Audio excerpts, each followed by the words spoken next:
جناب اچھا کہے یا نہ کہے، یہ تو ہر بندے کا اپنا ذاتی معاملہ ہے.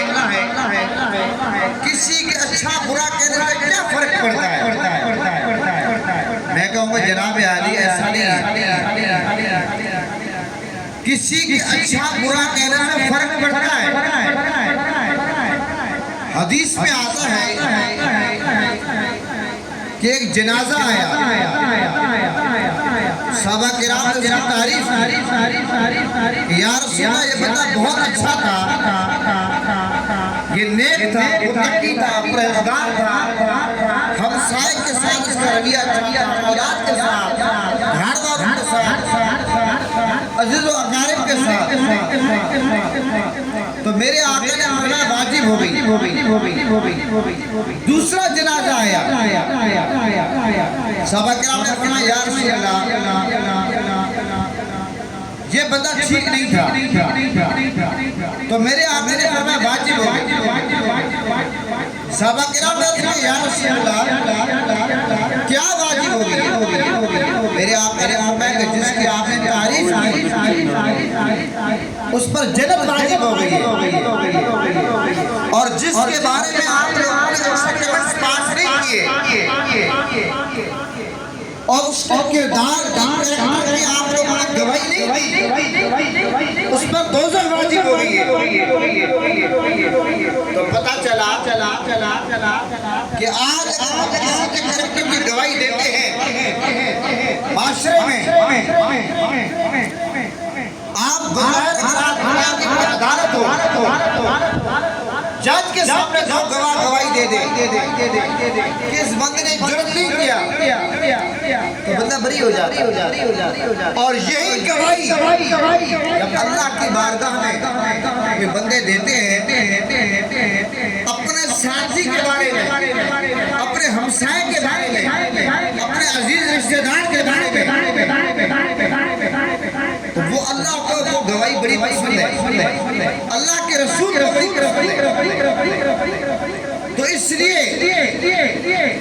دنیا سے سب نے جانا ہے، دنیا میں جیو تو ایسے جیو صرف اپنے لینا جیو، دوسروں کے لیے جیو.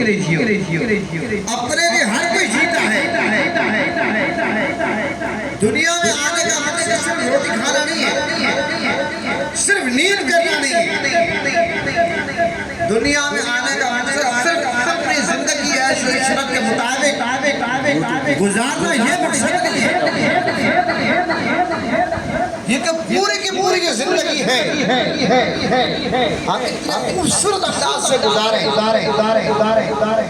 نبی پاک صلی اللہ علیہ وسلم کے سیرت کے مطابق، آقا علیہ السلام کا جو اسوہ اس کے مطابق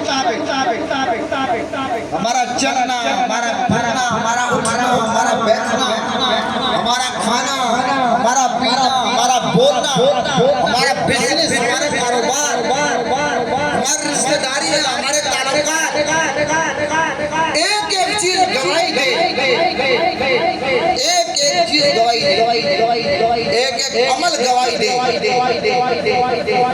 یار یہ بھارا دنیا سے گیا ہے، کاش کے تھوڑا عرصہ اور جیتا. یہ معاشرے کے لیے اچھا تھا. آج ہم یہ سمجھتے ہیں کہ صرف اپنے لیے اچھے بنے، اچھا ڈریس پہنے، اچھا گھر بنائے، اچھی گاڑی لگائے، اپنے لیے سہولیات کریں. اگر میں اور آپ چاہتے ہیں کہ مرحوم نور زمان صاحب کی طرح کہ لوگ ہمیں اچھے الفاظ میں یاد کریں، دعائیں دیں، تو پھر اپنا کریکٹر بہتر. آج ہم مسلمان تو ہیں، عمریں بھی ہم سے زیادہ کرتے ہیں، نمازیں بھی ہم پڑھتے ہیں، مذہبی پروگرام بھی کرتے ہیں. لیکن سوال پیدا ہوتا ہے جب معاملہ آتا ہے ایک نمبری کا، جب معاملہ آتا ہے کریکٹر کا، تو دنیا میں ہم کس نمبر پہ آتے ہیں؟ ہماری عدالتیں کس نمبر پہ آتی ہیں؟ As a Pakistani, as a Muslim ہم کس نمبر پہ آتے ہیں؟ کرنی ہے ہر شخص نے کہ ہم اچھے نمبر پہ آئیں. اس سے ایز مسلم کی ہماری عزت ہوگی, نبی کے امتی ہونے کے ناطے ہماری عزت ہوگی, پاکستانی ہونے کے ناطے ہماری عزت ہوگی, ایک معاشرے کے فرد کے طور پر ہماری عزت یہ بہت ضروری ہے کہ ہم اپنے آپ کو بہتر کریں. ہم 5 وقت کی نماز پڑھیں, اگر ہم دودھ کا کاروبار کرتے ہیں, دودھ میں ہم پانی مکس کرتے ہیں, تو پھر حضور کا وہ فرمان کدھر جائے گا کہ من غش فلیس سمجھنا, اس نے ملاوٹ کی وہ ہم نے سنی ہے. ہم 5 وقت کی نماز پڑھیں, عمرے پہ عمرے کریں, جناب ہم دودھ میں کھاد ڈال دیں, پرانی سانی پر تازہ پانی چھڑکاؤ کر کے تازی کر کے بیچیں, ناپ تول میں کمی کریں, لوگوں کے دوسری پہ جائیدادوں پر زمینوں پر قبضے کریں, جو گورنمنٹ نے گلی 15 فٹ کی 20 فٹ کی گلی ہو, ہم ایسا قبضہ کرتے اس گلی کو 5 فٹ 6 فٹ کے لے آئیں کہ وہاں سے جنازہ گزارنا مشکل ہو جائے. اب ہمیں بڑا گھمنڈ ہے, ہم مسلمان ہیں. اس لیے جب اشفاق احمد سے پوچھا گیا, بابا اشفاق احمد سے کہ مومن کون ہے اور مسلمان کون ہے, تو بابا اشفاق احمد صاحب نے کیا جواب دیا کہ مسلمان وہ ہے جو اللہ کو مانے اور مومن وہ جو اللہ کی مانے. آج کوئی ایسا بندہ ہے جو کہتا اللہ کو نہیں مانتا؟ کوئی ایسا ہے؟ ہم سب یہ کہتے ہیں ہم اللہ کو ماننے والے ہیں, لیکن سوال یہ پیدا ہوتا ہے اللہ کی ماننے والے کتنے ہیں؟ یہ جو کی ہے, یہ کی میں سب کچھ آ جائے گا, پورا کریکٹر آ جائے گا, پوری زندگی آ جائے گا. یاد ہم سب کہتے ہیں ہم عاشق رسول ہیں, نبی کے دیوانے ہیں, نبی کے مستانے ہیں, لیکن ہم جوتوں کے ساتھ کھانا کھاتے ہیں, نبی کی سیرت بھول جاتے ہیں, کھڑے ہو کر پانی پیتے ہیں, نبی کی سیرت بھول جاتے ہیں. ہم جناب عالی جب کسی کا حق مارتے ہیں نبی کی سیرت بھول جاتے ہیں, جب عمل کی باری آئے ہم نبی کی شریعت کو بھول جاتے. تو صرف یہ دکھانا کہ جناب ہم مسلمان ہیں, مذہب کیا اسلام, اتنا کافی نہیں. تھوڑا سا مہربانی کر کے آگے بھی چلنا ہے. آپ مجھے آپ یہ بتائیں, آپ نے ہمارا حال بنایا, تو حال کے جب آپ نے دیواریں بنانی چھت ڈال دی, لنڈر ڈال دیا, سائے کے لیے تو کافی تھا, بارش سے بچنے کے لیے بھی کافی تھا, ایسا ہے یا نہیں؟ لیکن آپ نے اس میں سرنگ کی ہے, خوبصورتی کی ہے, ایسا ہے یا نہیں؟ اب جناب کفر سے ہم نکل آئے, اسلام اور کفر کے درمیان فرق ہو گیا کہ ہم نے کلمہ پڑھ لیا, لیکن آگے ہم نے اپنی زندگی کو خوبصورتی پیدا کر, اور وہ خوبصورتی صرف لباس سے نہیں ہوتی, صرف بڑی گاڑیوں پروٹوکول سے نہیں ہوتی, وہ خوبصورتی صرف بنگلوں کوٹھیوں سے فارم ہاؤس سے نہیں ہوتی. وہ خوبصورتی میری جان ہوتی کس لیے ہے, وہ اچھی سیرت سے ہوتی ہے, اچھے کردار سے ہوتی ہے. تو آج سب سے زیادہ جس چیز کو ضرورت ہے معاشرے کی, وہ ہے کردار سوار, کریکٹر سوار. ہمیں کسی کو ادھر ادھر دیکھنے کی ضرورت نہیں ہے, ہم کو لاوارث نہیں ہے. ہم اس نبی کے امتی ہیں جس نبی کے لیے اللہ نے کائنات کو بنایا, زمین آسمان کو بنایا, جمادات, حیوانات, نباتات, اس نبی کے لیے کائنات بنائی. میرے آقا بچے تخلیق کائنات ہے, اور قرآن میں اللہ نے کی زندگی بہترین نمونہ ہے، بہترین نمونہ ہے، اسوہ سیرت ہے۔ آج ہم نبی کی سیرت کو چھوڑ کر ہم اغیاروں کرتے ہیں۔ جناب بیت کے یورپ کے لوگ کھانا کیسے کھاتے ہیں؟ کھڑے ہو کر۔ پانی کیسے پیتے ہیں؟ وہ ڈریس کیسے پہنتے ہیں؟ جناب وہ شادی کی تقاریب کیسے ہوتی ہے؟ ان کے دیگر معاملات کیسے ہوتے ہیں؟ ہم ادھر کیوں دیکھیں؟ ہمیں نبی کی سیرت کو فالو کرنا، نبی کو بھی ماننا چاہیے، نبی کی ماننی چاہیے۔ بات ختم۔ تو بہرحال یہ میری تمہیدی اور بنیادی ہے۔ دنیا مسافر خانہ ہے، دنیا انتہائی مختصر ہے۔ دنیا کی حیثیت آقا علیہ السلام نے ایک بکری کا بچہ، مردہ بچہ تھا بکری کا، آقا علیہ السلام نے اس کے کان میں پکڑا۔ میرے آقا نے صحابہ کرام سے فرمایا اس کو کوئی خریدے گا؟ صحابہ کرام نے کہا نہیں یا رسول اللہ یہ تو مرا ہوا ہے۔ میرے آقا نے فرمایا یہ ہے دنیا کی حقیقت، یہ ہے دنیا کی حقیقت۔ اور مولا علی نے اپنی خوبصورت بات فرمائی کہ یہاں دنیا میں عمل ہے، حساب نہیں۔ دنیا میں عمل ہے، بولیے دنیا میں عمل ہے، حساب نہیں۔ جب ہم دنیا سے چلے جائیں گے قبر میں، وہاں حساب ہوگا، عمل نہیں۔ وہاں جو مولا علی دنیا میں بہت بڑی بات، مولا علی نے دریا کو بند کر دیا، جامع مولا علی نے بات کہ دنیا میں عمل ہے۔ آپ نماز پڑھ سکتے ہیں، روزہ رکھ سکتے ہیں، حج کر سکتے ہیں، زکات ہے، صدقہ خیرات، قلع بعد کی بات ساری۔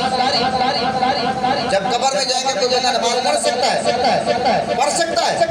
کیا قبر میں کوئی روزہ رکھ سکتا ہے؟ کوئی حج کر سکتا ہے؟ کوئی زکات دے سکتا ہے؟ کوئی جناب صدقہ زکات خیرات دسترخوان لگا سکتا ہے؟ قبر میں تو کچھ بھی نہیں ہونا۔ اس لیے دنیا میں عمل ہے، قبر میں حساب ہے، آخرت میں حساب ہے۔ وہاں عمل نہیں ہے، وہاں حساب ہے۔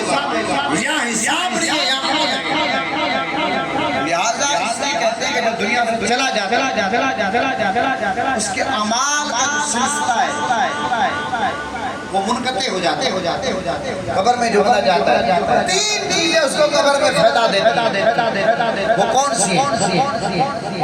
ایک صدقہ جاریہ، کوئی بندہ دنیا میں کسی نے مسجد بنوا دی، کسی نے مدرسہ بنا دیا، کسی نے واٹر کولر لگوا دیا، کسی نے کوئی گلی بنوا دی، کسی نے کوئی درخت لگوا دیا، کوئی بھی ایسا کام جو صدقہ جاریہ والا ہے، اب وہ بندہ قبر میں پہنچ گیا، اس کو ثواب ملتا رہے۔ اس کو کیا کہتے ہیں؟ صدقہ جاریہ۔ ایک یہ عمل قبر میں فائدہ دیتا۔ دوسرا عمل علم و نافع۔ جب بندہ دنیا سے چلا جاتا ہے، اب وہاں تو کسی کو بخاری، مسلم، ابو داؤد، نسائی، ابن ماجہ، قرآن کی تفسیر قبر میں نہیں پڑھا سکتا۔ اس نے جو دنیا میں علم سیکھا اور لوگوں کو سکھایا، کسی کو قرآن کا حافظ بنایا، کسی کو عالم بنایا، لوگوں کو رائے راست دلایا، مسائل سکھائے، اس کو علم و نافع کہتے ہیں۔ علم و نافع کہتے ہیں۔ علم تو شیطان کے پاس بھی تھا، لیکن وہ علم و نافع نہیں۔ دعا کریں کہ اللہ سے جب بھی علم مانگے، علم و نافع مانگے، جو نفع والا علم ہو، جو فائدے والا علم ہو، اللہ وہ علم دے۔ ورنہ علم آپ کو پتا قرآن میں آتا ہے یضل بہ کثیرا ویہدی بہ کثیرا۔ بہت سارے لوگ قرآن پڑھتے ہیں یضل بہ کثیرا، بہت سارے لوگ قرآن پڑھ کے گمراہ ہو جاتے ہیں۔ یضل کا معنی کیا؟ گمراہی، کثیرا زیادہ، بہت سارے لوگ قرآن پڑھ کر گمراہ ہو جاتے ہیں۔ ویہدی بہ کثیرا، بہت سارے لوگ قرآن پڑھ کر ہدایت پاتے ہیں۔ یہدی ہدایت کے معنی میں آتا ہے، کثیرا زیادہ کے معنی میں آتا ہے۔ سمجھ گئے؟ اگر لوگوں معنی بھی آپ دیکھیں تو پتہ چلا کہ ہر قرآن پڑھنے والا ہدایت یافتہ نہیں۔ جو بندہ صاحب قرآن سے محبت نہ کرے، جس نبی پر 20 پارے قرآن کے نازل ہوئے، نماز تو منافق بھی پڑھتے تھے، روزے رکھتے تھے، حج کرتے تھے، منافق زکات دیتے تھے، منافق نبی پاک کی بارگاہ میں آتے تھے۔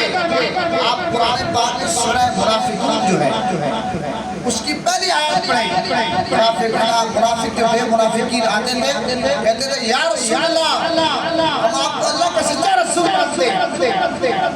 اللہ نے فرمایا نہیں محبوب یہ جھوٹے ہیں۔ اللہ نے کیا فرمایا؟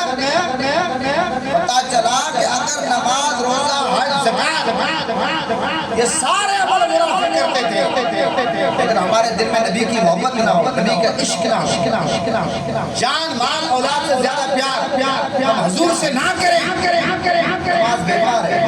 منافقین نے مسجد بنائی مسجد زرار، قرآن میں ذکر ہے اللہ نے فرمایا محبوب اس مسجد کو آگ لگا۔ بھلا مسجد کو کوئی آگ لگاتا؟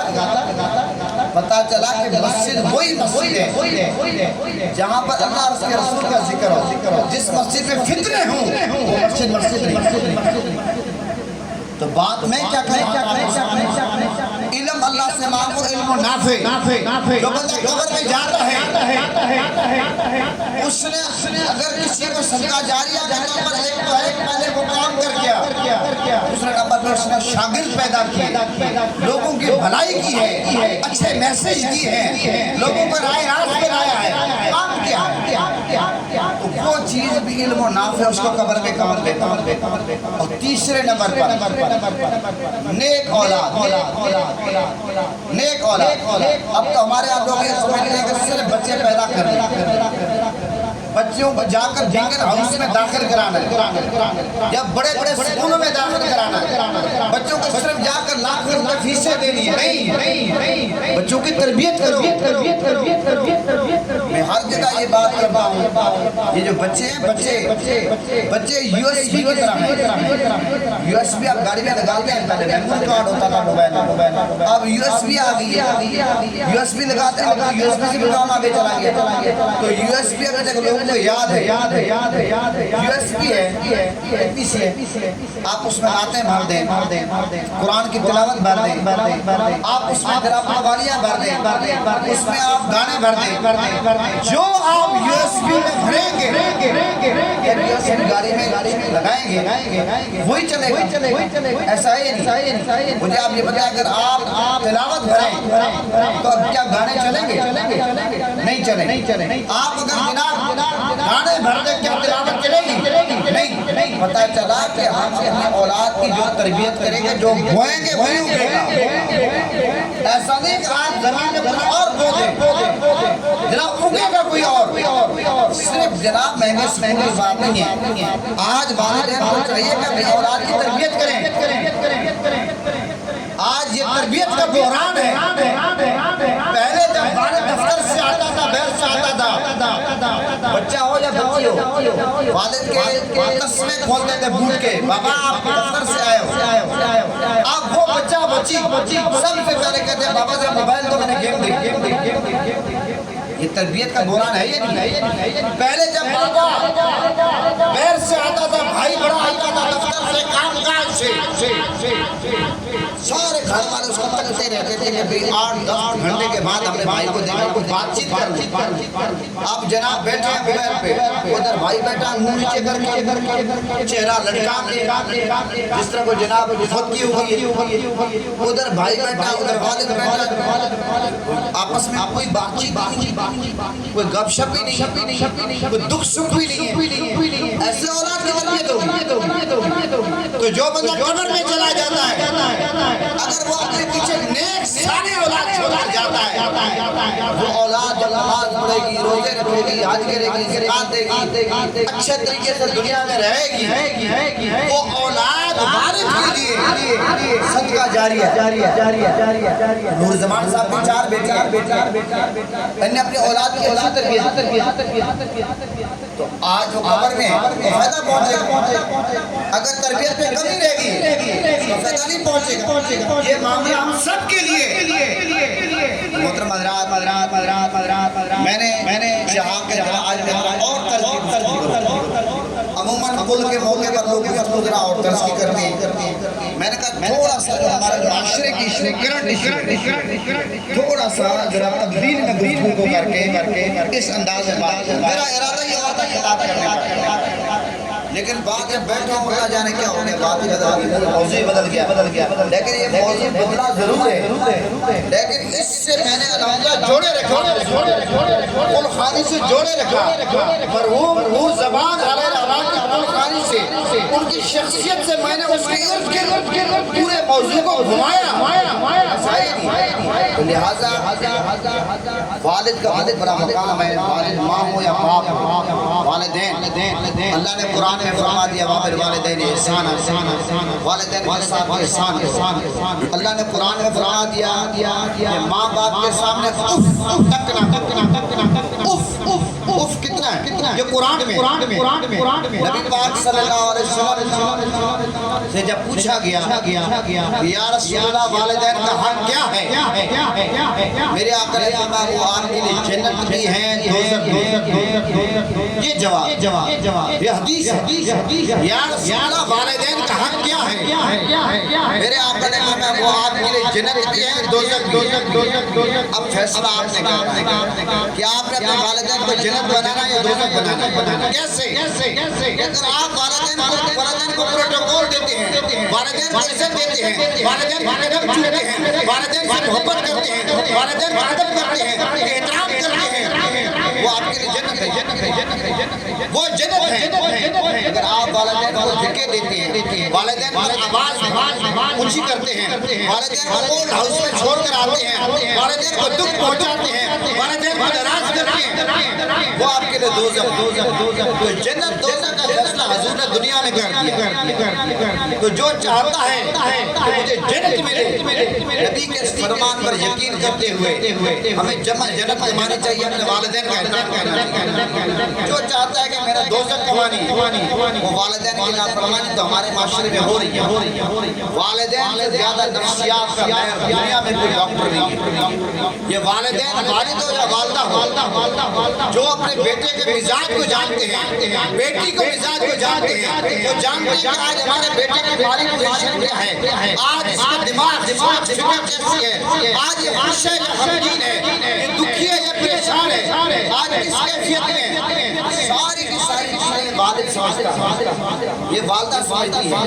والدین کوئی زندگی اولاد پہ لگا دیتے ہیں. اولاد کو چاہیے کہ والدین کو یاد رکھیں. والدین دنیا میں ہوں، میرا میسج ہے، والدین دنیا میں ہوں تب بھی ان کا حق ہے. والدین دنیا سے چلے جائیں تب بھی ان کا حق ہے.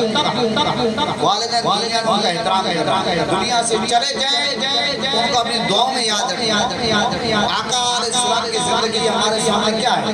جب حضرت خدیجہ کبریٰ رضی اللہ عنہا کا وصال ہوا تو آقا علیہ السلام جب بکری ذبح فرمایا کرتے تھے، بکری، تو آقا علیہ السلام حضرت خدیجہ کبریٰ رضی اللہ عنہا کی جو سینیاں تھیں ان کے بعد گوشت بھجوایا کرتے تھے.